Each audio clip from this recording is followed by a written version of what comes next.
నమస్తే అండి. వంట చెయ్యి ఈరోజు బనానా పాన్ కేక్ చేసింది. అది ఎలాగో మనం ఇప్పుడు నేర్చుకుందాం. ఇది చాలా ఈజీగా త్వరగా కూడా అయిపోతుంది. ఇందుకోసం 2 బాగా పండిన అరటిపళ్ళు తీసుకోవాలి. నేను చక్కెరకేళి అరటిపళ్ళు తీసుకున్నాను. ఈ రెసిపీ కోసం బాగా పండిన అరటిపళ్ళు అయితేనే మనకి స్వీట్ ఎక్కువ ఉంటుంది, టేస్ట్ కూడా బాగుంటుంది.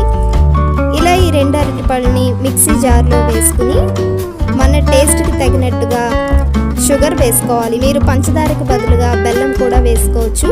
నేను 1/2 కప్పు పంచదార వేసుకుంటున్నాను. మనకి ఎప్పుడైనా ఇలాంటి స్వీట్ రెసిపీస్ చేసుకునేటప్పుడు సాల్ట్ వేసుకుంటే ఇందులో వేసుకున్న స్వీట్ని, ఫ్లేవర్స్ని చక్కగా బ్యాలెన్స్ చేస్తుంది. కాబట్టి చిటికెడు ఉప్పు వేసుకోవాలి. ఇవన్నీ వేసిన తర్వాత 1 కప్పు పాలు వేసుకుని అరటిపళ్ళు మెత్తగా అయిపోయేంత వరకు మిక్సీ చేసుకోవాలి. ఇప్పుడు చూడండి, ఇదంతా మంచి ప్యూరీలా అయిపోయింది కదా. ఇందులో 1 కప్పు గోధుమ పిండి వేసుకుని మళ్ళీ మిక్సీ చేసుకోవాలి. ఇలా మనం మిక్సీ చేసుకోవడం వల్ల ఎక్కడా ఉండలు ఏర్పడకుండా చక్కగా కలిసిపోతుంది. ఇప్పుడు మనం ఒక బౌల్ తీసుకుని ఈ మిక్సీలోదంతా బౌల్లోకి వేసుకోవాలి.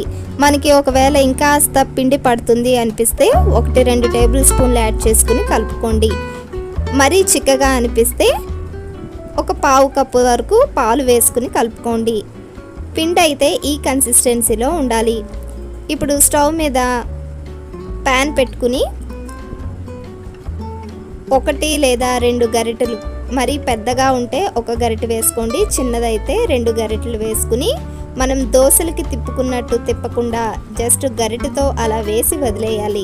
1/2 టేబుల్ స్పూన్ ఆయిల్ వేసుకోవాలి. మీరు ఆయిల్కి బదులుగా బటర్ కూడా వేసుకోవచ్చు.